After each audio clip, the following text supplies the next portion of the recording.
भंवरदास जहां 104 ज्योति का स्थापना किया था। कहा जाता है कि भंवरी देवी जो गंडई जमींदार की कुलदेवी है। बताया जाता है कि हजारों वर्ष से यहाँ भंवरता है। बीच जंगल में हजारों लोग यहाँ दर्शन करने आते हैं। ज्योति लगभग 25 से 30 वर्षों से यहाँ के जमींदार लाल डोगेंद्र शाह खुसरो जी ने ज्योति की स्थापना की। आज वही परंपरा से किया जा रहा है। लाल तारकेश्वर शाह खुसरो ने परंपरा को बना रखा है।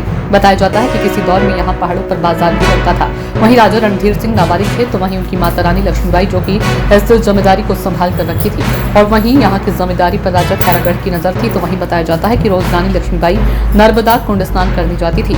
वहीं रानी गुप्तचरों ने बताया कि आपको खैरागढ़ के सैनिकों ने बंदी बना लिया है चारों तरफ से। वहीं रानी लक्ष्मीबाई जो विधवा थी और आदिवासी गौड़ थी, उन्होंने अपनी कुल देवी को याद किया और बोली आज गंडई की जमींदारी खतरे में है और आप ही रक्षा कर सकती हैं। वहीं लाखों की संख्या में भंवर ने सैनिकों पर हमला कर दिया और सैनिकों ने अपना हथियार छोड़कर घायल अवस्था में भाग खड़े हुए और अपनी हार मान ली। और आज भी इस जमींदार परिवार की कुलदेवी है जो समय समय पर इस परिवार की रक्षा करती हैं। बताइएगा राजा साहब, क्योंकि भंवरदास आप ही लोगों के उसमें आता है और कुलदेवी भी आपकी कहलाती हैं और यहाँ पे जोत 100 कुछ जोत भी जलाई गई, यहाँ पे रखी गई है, तो इसके बारे में थोड़ा सा बताइए।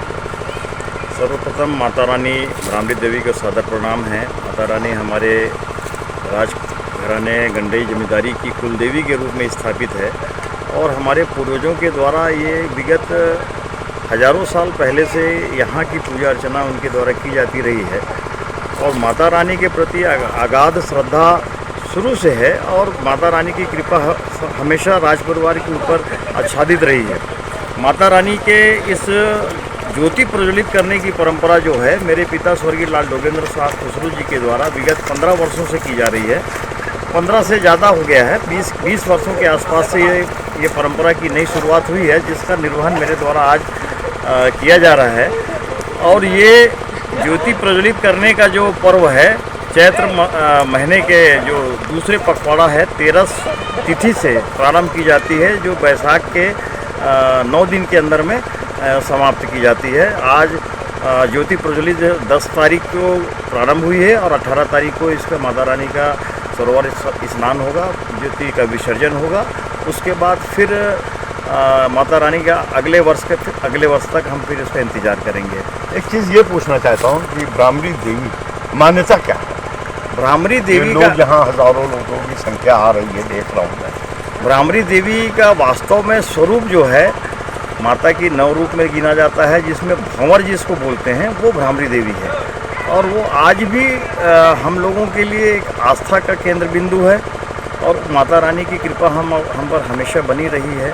एक ऐतिहासिक पुरातात्विक इतिहास इसका कहता है कि राजा रणधीर सिंह के ज़माने में जब वो नाबालिग रहे तो रानी लक्ष्मीबाई जो है वो विरासत अपनी जमींदारी को संभाली, राजगद्दी को संभाली और जब तक वो बालिग नहीं हुए तब तक उनका राज सिंहासन उनको नहीं मिला। राज तिलक होने के बाद ही उनके उस कार्यकाल को रानी लक्ष्मीबाई ने जमींदारी का प्रथा को आगे बढ़ाई, ऐसा कहा जाता है और किंवदंतियाँ भी हैं और ऐतिहासिक उसका पुरातात्विक अवशेष भी मिलता है कि गंडई जमींदारी की एक महिला जो आदिवासी गौड़ महिला है जिसने ये शासन किया और हमारे पड़ोसी राज खैरागढ़ राज जो है, खैरागढ़ राज परिवार की जो निगाहें थी इस जमींदारी को कैसे हम हड़पें, तो रानी साहिबा लक्ष्मीबाई को बंदी बनाया गया। नर्मदा में प्रतिदिन ईश्वर स्नान करने जाती थी, नर्मदा कुंड में स्नान करने का उनको अवसर प्राप्त होता था और इस अवसर का गुप्तचरों ने फ़ायदा लिया और खैरागढ़ राज परिवार ने उनको उनके इस दिनचर्या का लाभ लेने का प्रयास किया और रानी को बंदी बनाया। तो रानी साहिबा जब स्नान करके नर्मदा कुंड से देवी का दर्शन कर रही थी तो उनके सिपाही जो थे वो बताया कि हमको बंदी बना लिया गया है। तो माता रानी ने रानी साहिबा ने उनको स्मरण किया भ्रामरी देवी को और उनके सारे सैन्य बल को उस भ्रामरी देवी का सामना करना पड़ा, मैदान छोड़कर भागना पड़ा। ये गंडई का और खैरागढ़ की इस युद्ध को उन्होंने जीता तो ये भ्रामरी देवी की कृपा से जीता।